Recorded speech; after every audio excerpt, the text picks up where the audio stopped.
Hey, thanks so much for finding the video. Do us a favor. If you haven't done so yet, please subscribe. Be sure to leave your comment. We love to interact. Enjoy the video.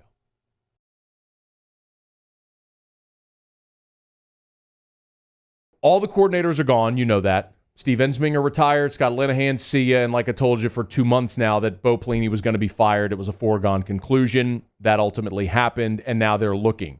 While I was out for 2 weeks, pretty much every day was inundated with people saying, hey, man, any update, any update, any update? No, there weren't going to be updates until the NFL season and the college season ended so they could start interviewing candidates. I can tell you what most people I think know by now, just as a quick catch-up. Ed Orgeron was really interested in Ryan Nielsen of the Saints. It's my understanding he was told it's got to be a big name. It's got to be a big name and preferably a minority. That's likely why you heard a lot about Derek Mason early on, but when Derek Mason gave that interview with Glenn Guilbeau a couple weeks ago, whenever it was, like I was doing backflips. Because if a coach, and this is just a case in point, file this away because at some point this is going to come up again and you'll say, I remember when Scone talked about that. If a coach is doing interviews lobbying for a job, they're not getting the job. Because what that is generally, that's agents trying to put their candidate's name out there. Remember Reggie Theus? Basketball player, was on that show Hang Time, the Saturday morning show back in the day, ended up being a college basketball coach. Reggie Theus' agent contacted me in 2008, 9, whenever it was that Trent Johnson got, maybe when Trent Johnson got the job. It was either when Trent got the job or when Trent got fired before they hired Johnny, however it went. And Reggie Theus wanted the job, and so Reggie Theus came on my radio show at the time and lobbied for the job. If that's happening, they ain't getting the job. So when Derek Mason gave that interview to Glenn Guilbeau, it's pretty obvious, like, he ain't getting this job. He's just trying to put his name out there. So good on him. The word is that Marcus Freeman is going to interview for the LSU coaching defensive coordinator job later this week. This would be a no-brainer, slam dunk, knock it out the park hire if you can get it. Because while there are only 2 hires in all of football that if you make them, it's a 100% slam dunk. There's only 2. There are only 2 sure things when it comes to coaching hires in college football. Nick Saban, Urban Meyer, that's it. Everybody else has question marks. Could Dabo win somewhere other than Clemson? Maybe. Maybe not. Don't know. There are 2 certainties. Nick Saban, Urban Meyer, that's it. Anything else, there is a question mark. So how much of that can you eliminate the varying degrees of doubt? How many boxes can you check? When you look at Marcus Freeman, he's exactly what you want. He's 34 years old. He has openly stated his ambition is to be a head coach. So instead of Bo Pelini, who's sitting on 8 figures of buyout money, who's the last one in the building and the first one to leave, who's super content, you got a 34-year-old grinder who has stated his ambition of being a head coach, who doesn't have the option of failing. I want that guy. A guy who played at Ohio State, played in the league, and went through the proper channels of coaching to get to this point.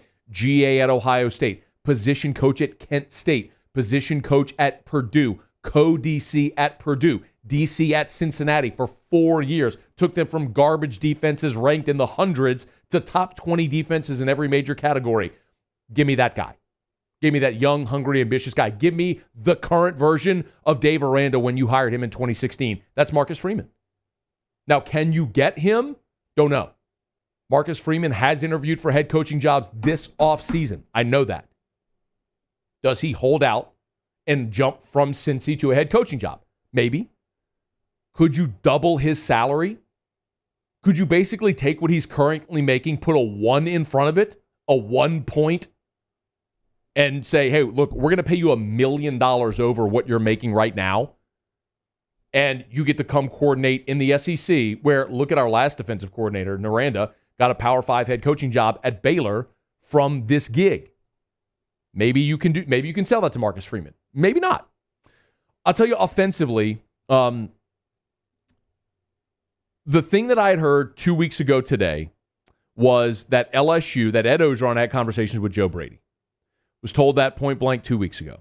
And it wasn't about Joe Brady coming back because Joe Brady's staying in the NFL, but it was more about Ed Orgeron talking to Brady about, hey, who would you recommend? And I was told Brady gave Orgeron about 3 names and they were NFL guys. And now that's starting to crystallize. One of them I was told was DJ Mangus. Now we know one of the other ones. And apparently it's Jake Peetz. Pete Thamel today tweeted that LSU's meeting this week with Panthers quarterback coach Jake Peetz and offensive assistant DJ Mangus. Peetz is targeted as the OC, Mangus as the passing game coordinator. Both worked under Joe Brady in Carolina, Mangus an analyst during the 2019 LSU title season.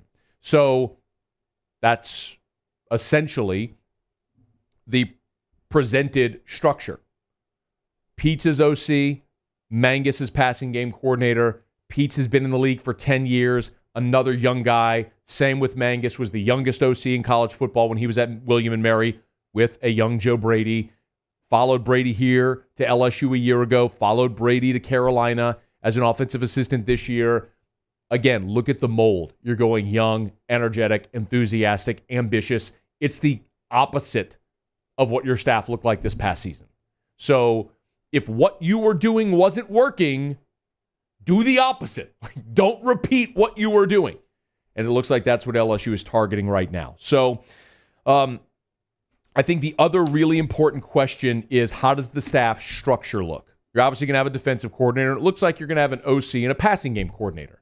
But what about the rest of your staff? For example, if Corey Raymond goes back to being secondaries coach instead of bringing in a safeties coach like he did with Bill Bush, say, Corey, you handle all of it. Well, if you don't have a safeties coach, well, now you have an open spot on your roster, on your coaching staff. Do you hire a quarterbacks coach or a tight ends coach? John DeCoster, a GA, was the tight ends coach this year because grad assistants can coach on the field. Same with Christian Locketshire, a grad assistant who was working with the D-line this last year with Bill Johnson. Do you elevate Christian to a full-time on-field role? Maybe to coach interior linemen, or, there's been a lot of talk about bringing Bo Davis to LSU from the Detroit Lions. Does he coach line, the D-line, the tackles, and Locketshire coach the ends? I don't know. But that's the other big question that Ed has to answer is, how does he want his staff structure to look with those 10 on-field assistants? We're going to start getting those answers this week.